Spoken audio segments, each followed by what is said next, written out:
Saya sendiri baru dengar informasi itu dari media itu ada dua orang yang menyerah mengatasnamakan saya kalau tidak salah. Saya perlu klarifikasi bahwa bagus saudara wartawan sampaikan memang saya baru dengar.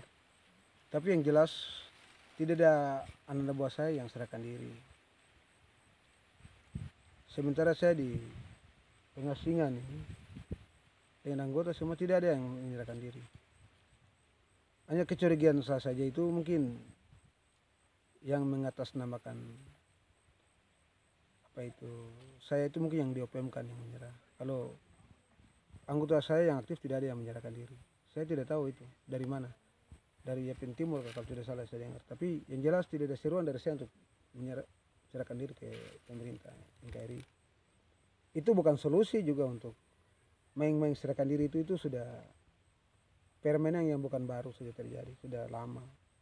Ada oknum-oknum tertentu yang sengaja untuk apa itu cari jabatan, cari reputasi. Dan menurut saya itu ya mungkin yang menyerahkan diri juga mungkin mereka juga apa itu tidak ada perhatian pemerintah, mungkin mereka serahkan diri supaya bisa pemerintah kasih makan, kasih hidup. Kalau saya tidak ada sama sekali anggota saya menyerahkan diri, tidak ada. Dan saya tidak tahu yang menyerahkan diri itu siapa, saya tidak tahu. Mungkin demikian. Menurut saya itu rakitan itu orang bikin gampang saja. Pakai rakitan bikin, masyarakat yang biasa juga bisa bikin rakitan juga. Kalau Korsa ideologi dari garis keras itu jangan kasih senjata, tapi sudah pun tidak bisa diserahkan atas nama perjuangan. Apalagi itu reputasi dan itu kewibawaan.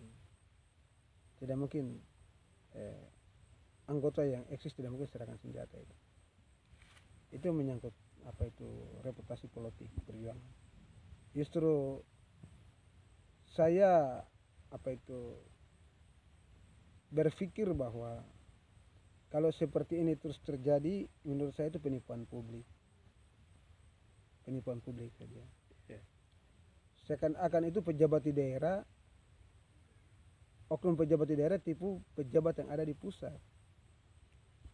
Situasi Papua ini kan lahan bisnis, dan politik ini kan jadikan sebagai lahan bisnis. Jadi kalau orang mau cari jabatan, promosi jabatan ke Papua supaya bisa ada action di Papua, pulang ke Jakarta jabatannya naik, begitu. Benar. Ini kan tidak, kasihan.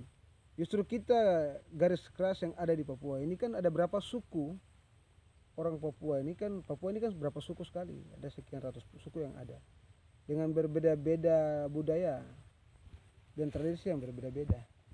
Justru itu kami mengharapkan pemerintah Indonesia supaya buka ruang apa itu negosiasi, ruang perundingan bagi kita untuk selesaikan solusi masalah Papua. Kalau hanya TNI Polri serahkan diri ke TNI Polri, 1-2 orang serahkan diri. Kalau orang TPNOPM ini selalu serahkan diri itu mungkin sudah ada perjuangan kabar di Papua. Tidak ada perjuangan itu.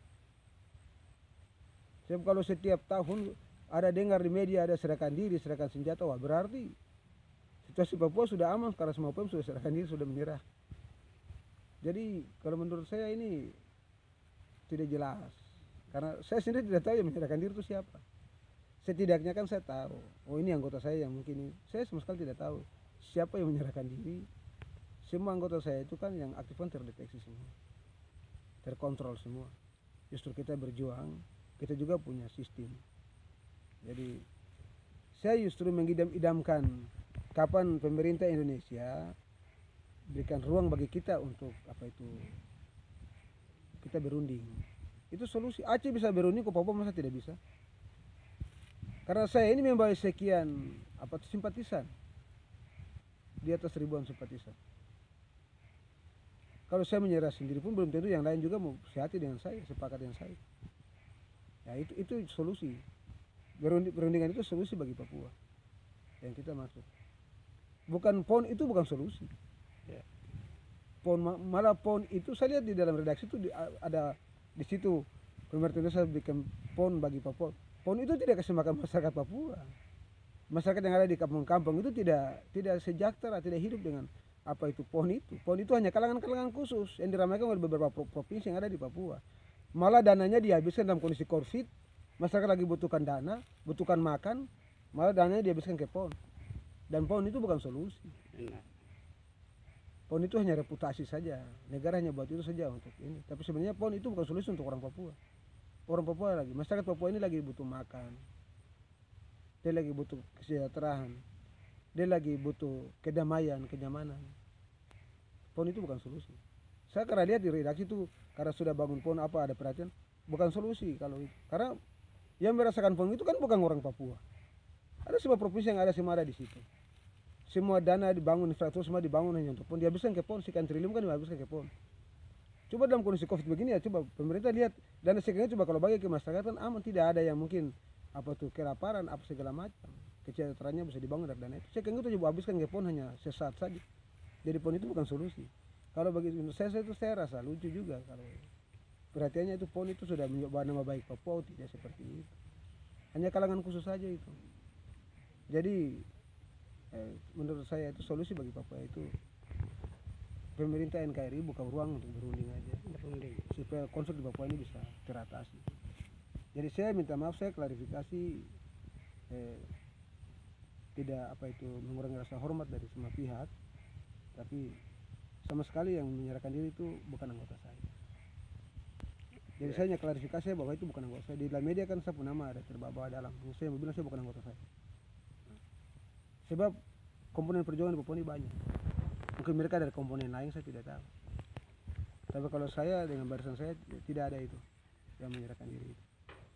Jadi nanti coba ditelusuri baik yang menyerahkan diri itu siapa, dari mana, asalnya, usulnya dari mana. Sebab saya kan punya nama baik juga, jangan sampai saya dibawa-bawa. Saya juga mengerti siapa situ. Begitu. Jadi mungkin demikian.